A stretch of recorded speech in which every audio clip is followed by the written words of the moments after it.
जय रुगनाथ जी की। मैं कुंवर राजेंद्र सिंह नरूका, बसेठ अलवर, राजस्थान, राष्ट्रीय अध्यक्ष श्री रामराज मिशन। बंधुओं, जैसा कि हमने अभी पहले जिक्र किया था, एंग्लो मराठा वार फर्स्ट, यानी जिसको भारत में आंग्ल मराठा युद्ध प्रथम कहते हैं, उसके बारे में हमने वीडियो बनाया था जो आपने देखा होगा। और उसमें हमने जिक्र किया था कि वो जो युद्ध था वो 1775 से लेकर वो 1782 तक चला और उसमें कई तरह की संधि हुई। सूरत संधि रघुनाथ राव ने बॉम्बे प्रेसिडेंसी के साथ में अंग्रेजों के साथ की थी।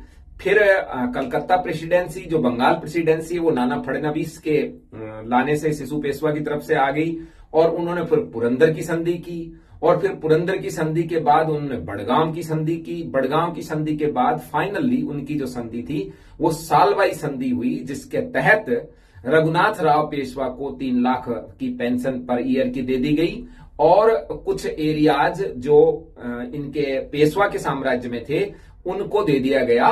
किसको? अंग्रेजों को दे दिया गया। और बंगाल प्रेसिडेंसी और सूरत बॉम्बे प्रेसिडेंसी दोनों मिल गई थी। अब हम बात करते हैं कि एंग्लो मराठा वार सेकंड कि ये दूसरा युद्ध कैसे हुआ।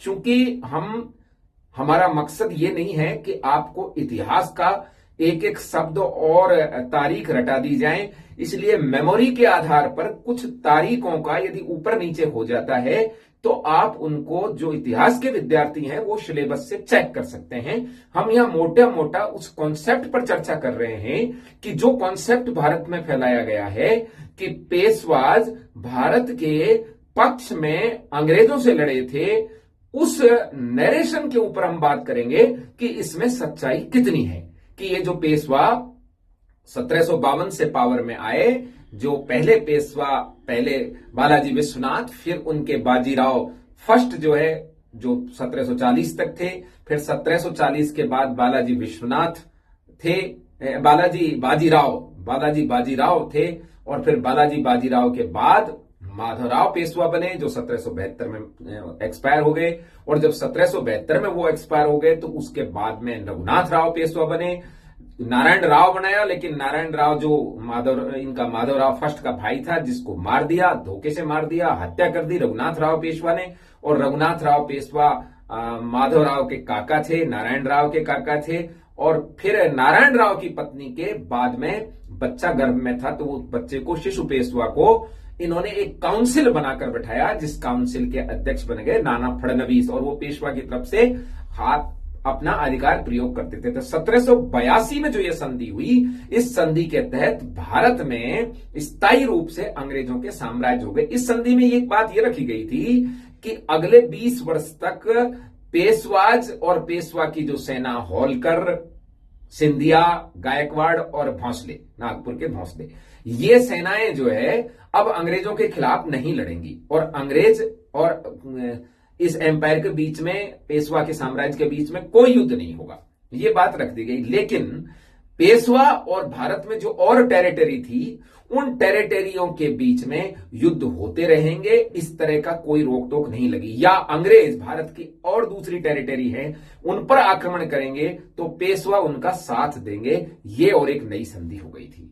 इस संधि का दुष्परिणाम यह हुआ कि भारत में देश की स्वतंत्रता के लिए जो कुछ पावर्स काम कर रहे थे, जिनमें सबसे मजबूत पावर यदि आप देखेंगे तो मैसूर के अंदर हैदर अली का बेटा टीपू सुल्तान लग रहा था। और हैदराबाद का निजाम भी, चाहे भले ही आज हम हिंदू मुस्लिम की राजनीति के चक्कर में टीपू सुल्तान और निजाम को गाली दें, लेकिन हैदराबाद का निजाम और मैसूर का टीपू सुल्तान, ये लोग भी देश के लिए युद्ध लड़ रहे थे।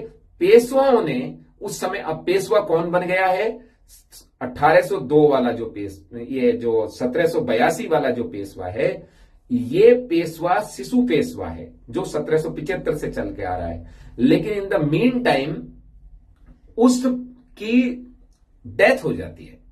जब उसकी डेथ हो जाती है बाद में, तो वहां पेशवा कौन बनता है? वही रघुनाथ राव, जो रघुनाथ राव को पेंशन दी जा रही थी, उसी का बेटा है, जिसको कहते हैं बाजीराव द्वितीय। और वो पेशवा की गद्दी पर बैठ जाता है। तो बाजीराव द्वितीय जो पेशवा की गद्दी पर बैठा, तो जो इनकी कॉन्फेडरी थी, जो इनका संगठन था, संघ था, जिसमें होलकर थे, सिंधिया थे, भोंसले थे और पेशवा खुद था। पूना में बैठता था पेशवा, नागपुर में बैठते थे भोंसले और बड़ौदा में बैठते थे गायकवाड़ और इधर इंदौर में बैठते थे होलकर और ग्वालियर में बैठते थे सिंधिया। तो इनके अंदर चूंकि रघुनाथ राव के बेटे को पेशवा बनाया जा रहा है, इसको होलकर ने होलकर का और माधवराव बाजीराव द्वितीय का झगड़ा हो जाता है। झगड़े का कारण रहता है कि 1794-93 के आसपास उसने यशवंत राव के भाई को बाजीराव द्वितीय ने मार दिया था। जब उसके भाई को क्यों मारा? क्योंकि रघुनाथ राव को पेशवा हटवाने में होलकर का, यशवंत राव होलकर का मुख्य रोल रहा, इसलिए होलकर के भाई को बाजीराव द्वितीय ने मरवा दिया। तो यशवंत राव होलकर ने बाजीराव द्वितीय के विरुद्ध अपना मोर्चा खोल दिया। अब यहां होता क्या है कि होलकर जो है वो बाजीराव के खिलाफ हो गया, सेकंड बाजीराव के, और सिंधिया भी खिलाफ हो गया सेकंड बाजीराव के, और नागपुर के भोंसले भी खिलाफ हो गए। लेकिन गायकवाड़ जो है वो गायकवाड़ बाजीराव द्वितीय के साथ नहीं बल्कि अंग्रेजों के साथ हो गए। उसके पीछे रीजन ये था कि उनके यहां भी ऐसा ही एक झगड़ा था सिंहासन के उत्तराधिकारी के लिए, जिसमें अंग्रेजों ने अपनी चला करके और वहां पर गद्दी पर जो गायकवाड़ बैठाए वो गायकवाड़ महोदय इनके साथ हो गए। इनके साथ, अंग्रेजों के साथ। अब पेशवाओं ने क्या किया है, अंग्रेजों ने, पेशवा ने और मुगल शाह आलम द्वितीय ने मिलकर हैदराबाद के निजाम को हराया, और मुगल, अंग्रेज और पेशवा ने मिलकर टीपू सुल्तान को हराया। एक तरीके से पेशवा ने भारत में जो सत्ताएं और लड़ रही थी देश की आजादी के लिए, उनके विरुद्ध अंग्रेजों से मिलकर भारत में उठती हुई विद्रोह की उस चिंगारी को दबा दिया। अब आगे क्या होता है, ये दोनों दब गए, यहां पर अंग्रेजों का प्रभाव हो गया हैदराबाद में भी और मैसूर में भी।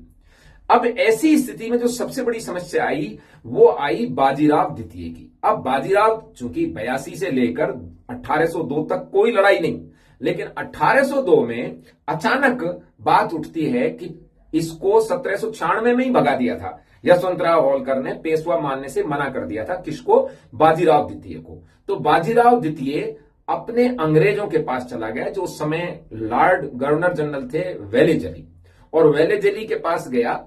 अब यहां जो ताकत है इनकी, होलकर की, सिंधिया की, भोंसले की, गायकवाड़ की, उसमें एक चेंज होता है। 1800 में नाना फडणवीस एक्सपायर हो जाते हैं। नाना फडणवीस ने बीच के अंदर और भी कई जगह पर इनको एरिया दिया, किनको? अंग्रेजों को। और कुछ एरियो पर नाना फडणवीस ने, जैसे निजाम पर, उस पर अपने कुछ एरिया उनसे लिए। इसलिए ये जो इनका गठबंधन था नाना फडणवीस का और अंग्रेजों का, वो 1800 में नाना फडणवीस की मृत्यु के बाद समाप्त जैसा हो गया। तो माधवराव जो सेकंड है, ये क्षमा करें, बाजीराव द्वितीय ने अपने आप को, जब इसको पेशवा से यशवंतराव होलकर ने हटा दिया, तो स्थापित करने के लिए 1802 से 1805 के बीच में बाजीराव द्वितीय की तरफ से अंग्रेज आते हैं, हैदराबाद का निजाम आता है और गायकवाड़ आता है। ये लोग बाजीराव द्वितीय को पेशवा बनाने के लिए युद्ध में सम्मिलित हुए।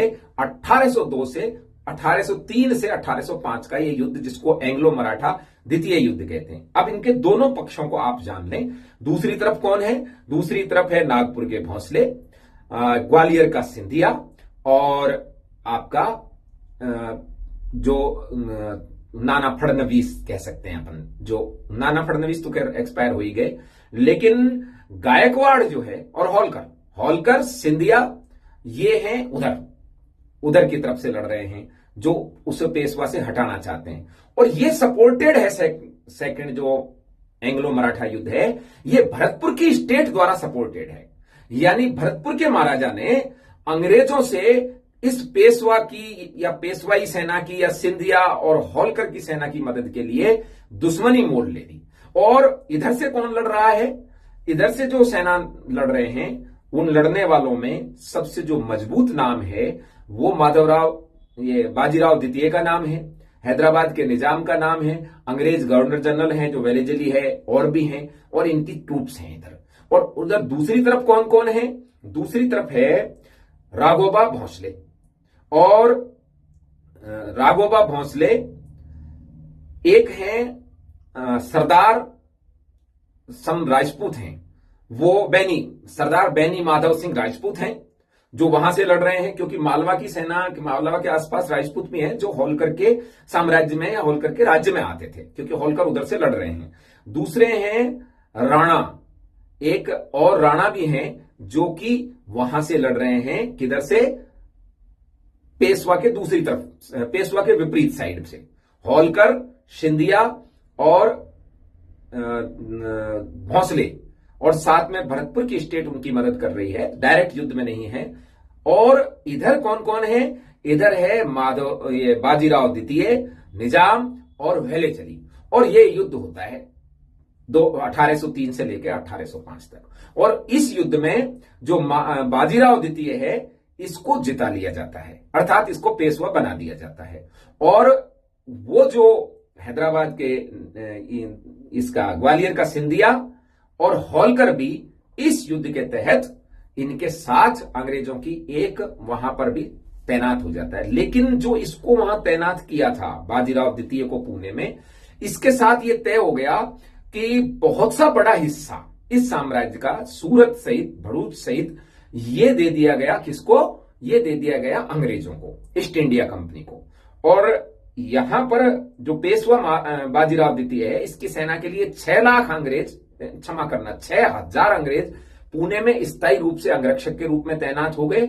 और साथ ही साथ एक रेजिडेंट यहां तैनात हो गया पुणे के अंदर, कि ये जो रेजिडेंट है इसके बगैर पेशवा किसी से मिलेगा नहीं, किसी बाहरी शक्ति से संधि नहीं करेगा, आपस में भी मिलने के लिए रेजिडेंट की माननी पड़ेगी। ये इस युद्ध का परिणाम। तो ये जो द्वितीय एंग्लो मराठा युद्ध है, इसका जो सही मायने में एंग्लो मराठा युद्ध उसका नाम नहीं होना चाहिए, वो होना चाहिए पेशवा वर्सेज होलकर सिंधिया।